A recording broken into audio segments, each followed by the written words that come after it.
Hi, I'm Brian Comer with Tobias and Comer Law Firm, and I'm joined once again by Senior Trooper Jesse Peacock. Trooper Peacock, I appreciate you coming out today. Thanks for having me again. Yes, sir. So we're here to talk about two situations of boating safety: boating in an unfamiliar place or boating at night. Are there things that we can do while we're on the water in either of those situations to make sure we're being safe? One thing that I like to do is file a float plan.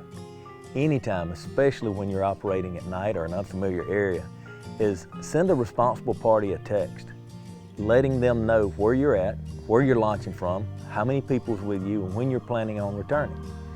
If we have a general idea of where to come look for you if you get lost or broke down, it narrows our search way down. We have hundreds of miles of water just in my area alone. Yeah, that's a good idea, because you could just say I'm going fishing in Dog River or in the bay, and that could be miles and miles and miles of place to search. Yes, definitely.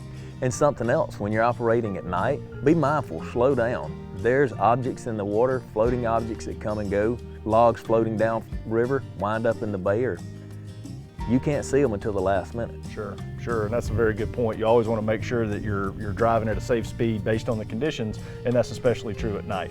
Now, in addition to just good, safe boating practices, there's certain requirements, as I understand it, for boating at night. Yes. What are those?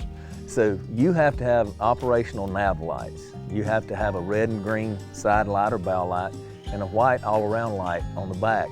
And it needs to be high enough that you can see it for 360 degrees. These lights have to be turned on at sunset, and they have to run until sunrise.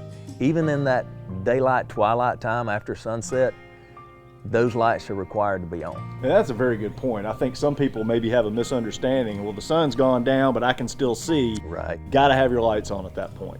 And even on today's like today, when it's foggy, raining, or your visibility is restricted, you're required to have operational nav lights. Sure, and not only is it a requirement, it's also a good idea. You want people to be able to see you in Yes. limited conditions. And on that note, you can't have any extra lights that will interfere with the vision of your operational navigation lights. So these extra lights that people put on their boat, be mindful when you're operating other boats. You have to turn those off so that people can tell what aspect they're looking at you at. That's very important and a very, very good point, because if we're coming up on a boat, it's important to know which boat has the right of way and which one is supposed to yield to that boat. Yes, sir. All right, well, those are great ideas and great points.